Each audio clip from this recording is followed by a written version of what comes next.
Tapi sesungguhnya saat saya menyampaikan dalam rapat internal di istana, karena temanya adalah tema tentang TPPO, ya, itu kan tidak hanya inisial T yang saya sampaikan, tapi juga ada inisial-inisial lain. Misalnya terkait penempatan ilegal ke Singapura, ada inisial S garis miring J, itu statusnya DPO hingga hari ini. Kemudian yang kedua inisial ARO atau AIM, yang ketiga inisial RS, statusnya juga DPO. Kemudian inisial S dan inisial MM. Jadi pembicaraan di hadapan Presiden, saya sebagai kepala badan, sebagai pembantu Presiden tentu harus menyampaikan baik hal-hal yang konteksnya ya bersifat paparan, bicara tentang angka dan data, bicara tentang modus operandi, ya, bicara tentang daerah-daerah rekrutmen, dan juga sektor pekerjaan. Ada yang diberangkatkan ke Singapura, sektor pekerjaannya pekerja rumah tangga, misalnya. Tapi yang dipekerjakan ke Kamboja, sektor pekerjaannya di judi online dan scamming online. Nah, untuk Singapura, kita sebut tadi inisialnya. Kemudian untuk scamming online, judi online kita sebut inisialnya T. Ya. Nah, terkait T itu siapa, dalam pemberian klarifikasi kita sudah sampaikan tadi keterangannya ya, dalam pemberian klarifikasi kepada para penyidik di Baris Krim. Tadi kan cukup ya. Sebagai pengendali judi online. Pokoknya begini ya, T itu siapa? Ya, apakah dia benar pengendali atau tidak? Ya, saya sudah tuangkan dalam ya berita acara yang tadi saya tangani dalam pemberian klarifikasi ke teman-teman penyidik. Ya. Pak, kalau untuk inisial yang lain itu perannya apa aja sih, Pak? Tadi dia sekarang makanya tadi beda. Fokus BP2M itu kan pada penempatan dan pelindungan. Yang kita perangi adalah sindikat penempatan ilegal. Nah, apa nih relasinya dengan judi online? Sehingga saya katakan agar tidak misleading, kalau isunya hanya bicara judi online, itu bukan tugas BP2M. BP2M tidak akan pernah masuk mengurusi masalah itu. Ya, kan kita udah punya satgas tuh, ya, satgas judi online. Tapi ketika bicara Kamboja, itu yang saya katakan spesifik. Karena anak-anak bangsa yang ditempatkan di Kamboja, mereka dipekerjakan di bisnis judi online dan juga scamming online. Sehingga yang saya sampaikan dalam pertemuan internal di istana itu bersifat informatif. Dengan harapan informasi ini tentu ditindaklanjuti. Contoh ya, 5 yang saya sebutkan tadi, yang diduga sebagai bandar penempatan ilegal ke Singapura, itu tidak bekerja untuk judi online, bukan.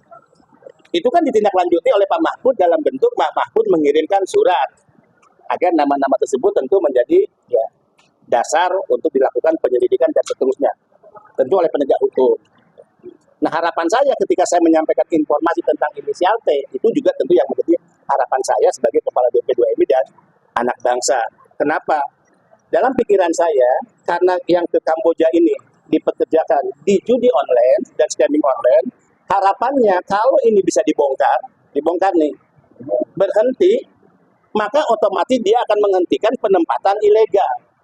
Saudara-saudara tahu nggak berapa banyak anak-anak bangsa yang dikorbankan untuk mereka bekerja di Kamboja secara ilegal? Bisa beri datanya ya, supaya kita punya perspektif yang sama. Ya. Mohon maaf ya. Sebentar.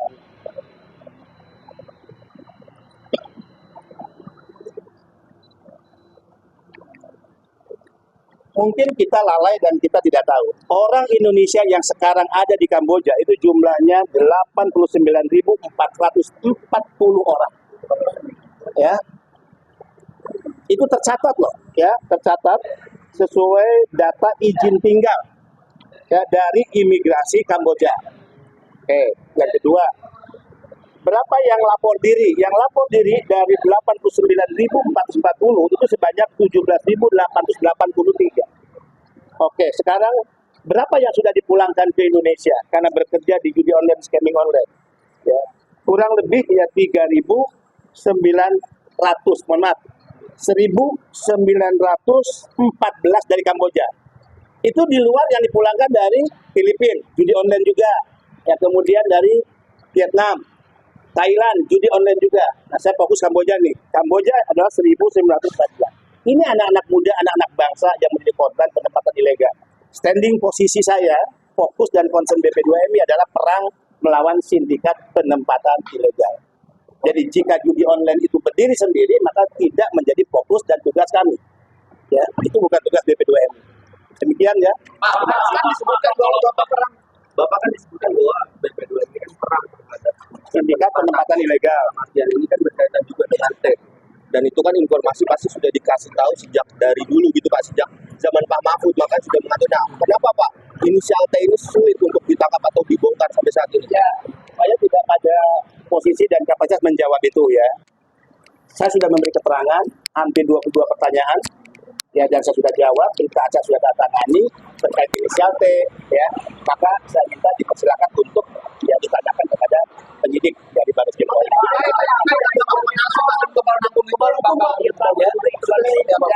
Begini, kalau orang yang katakan ya diduga atau apa belum ditangkap ya berarti kebal hukum dong. Kan sederhana kan? Sudah pernah Pak kan? Itu menjadi tanggung jawab dari pihak kepolisian. Si T ini ke penyidik Pak. Apa? Bapak udah ngasih nama lengkap T ini ke penyidik. Silakan tanya ke kepolisian. Latar belakangnya apa nih Pak? Latar belakangnya Yang pasti ya saya konsisten menyebut ya inisial.